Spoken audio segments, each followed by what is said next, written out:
একজন মহামনীষী তিনি আক্ষেপ করে বলেছেন যে এই কোরআন আল্লাহ নাজিল করছেন মুসলমানদের জন্য, কিন্তু আজকে মুসলমান কোরআনকে পড়ে না, মুসলমান কোরআন বুঝে না, মুসলমান আজকে কোরআন ঘরের মধ্যে তাকে সাজিয়ে রাখে। কিন্তু এই কোরআন নিয়ে আজকে অমুসলিমরা রিসার্চ করে করে তারা পৃথিবীর বড় বড় জিনিসগুলো আবিষ্কার করতেছে এবং তারা পৃথিবীর মধ্যে বড় বড় উঁচু উঁচু স্থানে আসীন হচ্ছে এই কোরআন রিসার্চ করে করে।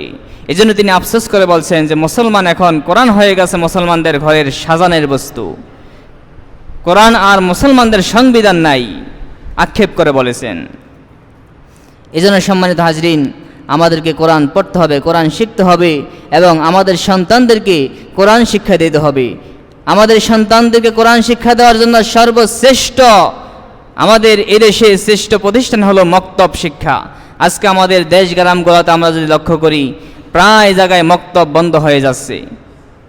আগে মসজিদগুলো ছিল, মসজিদগুলার সকালবেলায় মক্তবের মাধ্যমে এলাকার ছেলেদেরকে কোরআন শিক্ষা কেন্দ্র ছিল মসজিদগুলা, কিন্তু এখন প্রায় মসজিদে এই মক্তব কোরআন শিক্ষা বন্ধ হয়ে যাচ্ছে।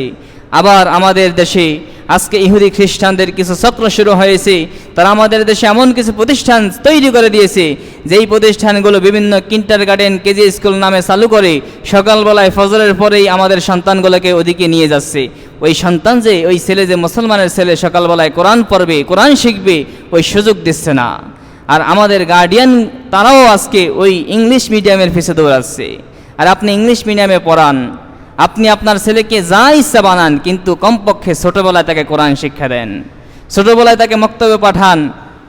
যদি ছোটোবেলায় তাকে দিন শিক্ষা দিতে পারেন, কোরআন শিক্ষা দিতে পারেন, তাহলে ওই ছেলের মধ্যে, ওই সন্তানের মধ্যে এমনভাবে দিন ইসলাম ভিতরে প্রবেশ করবে, ওই মৃত্যু পর্যন্ত সে যাই করুক, ইঞ্জিনিয়ার, ডাক্তার যাই হোক, তার ভিতর থেকে ইসলামিক কথা বের হবে, তার ভিতর থেকে ইসলামিক আমল বের হবে, তার থেকে কোনো মুনাফিকি কথা বের হবে না, তার থেকে কোনো অমুসলিমের কথা বের হবে না, ইসলাম বিরোধী কথা বের হবে না। এজন্য সম্মানিত হাজরিন, আমরা আমাদের সন্তানদেরকে কোরআন শিক্ষা দিতে হবে, কোরআনের সাথে সম্পৃক্ত করতে হবে। কোরআনের সাথে যে সম্পৃক্ত হয় সে দামি হয়ে যায়, ঠিক কিনা বলেন? যে কোরআনের সাথে সম্পৃক্ত হয় সে দামি হয়ে যায়, কারণ কোরআন হলো আল্লাহর বাণী। এই কোরআন হলো আল্লাহর বাণী।